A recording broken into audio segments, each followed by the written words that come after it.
like what are some red flags when parents, because I know with autism or something like that, it's very easy that okay, they're not communicating, they don't have speech, they don't have social interaction, so you rush. But in terms of just fine motor skills, what are some red flags in a child who probably does not have autism but maybe have like sensory processing disorder or others? What are some things parents should really pay attention to and really seek for OT therapy or go to the assessment center right away? Sure. As far as sensory processing difficulties are concerned, the earliest signs that can be seen in children is about their difficulties in tolerating certain natural day-to-day life sensations. For example, when you hug children, when you hug them, bring them close to yourself, we expect them to be okay with it. Now, a child with sensory processing difficulty might hate it. He may not like it. He might resist. He might push you away just because he is not tolerating that natural touch sensation that is available through a bonding, through a mother and or a parent or any other kind of a relationship. They may not tolerate it very well. The other thing that can happen with sensory processing difficulties is they might be scared, apprehensive, fearful of certain small specific things which differs from child to child. But usually you see a sense of apprehension in things that usually should not scare us. Maybe they get scared of a particular song in a television, a particular advertisement, a particular jingle. They react abnormally or they react something unusually to something that is very okay with everyone.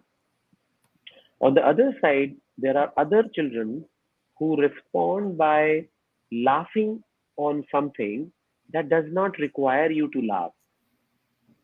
What I mean to say is when there are sensory processing difficulties, in the early age, you might see a difficulty with their control of their emotions, either on the side of getting scared and apprehensive, or on the other side, getting very too excited or too much into laughing, uh, where you see that the context and the behavior of the child does not match.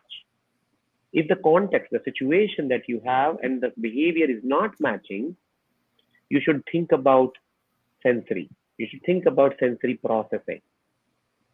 A child might be very sensitive about touching a crayon, like you gave an example of fine motor. The Mhm. child might be very apprehensive of putting his fingers in a glue or a paint, and then he avoids these activities forever. And they are primarily coming out of sensory processing. A child might be very sensitive about a certain kind of clothing.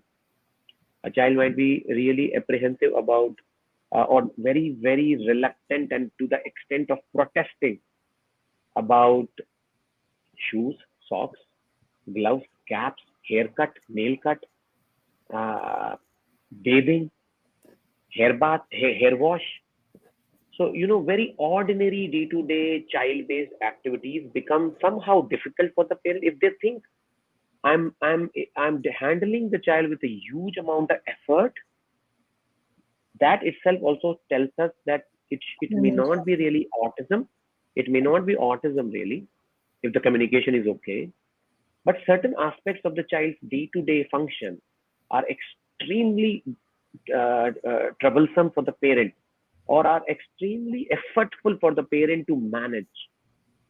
I think if that is happening, and that would happen individually and that will happen very differently in different children, the parent should actually seek some help or at least take some suggestion, some discussion with an occupational therapist.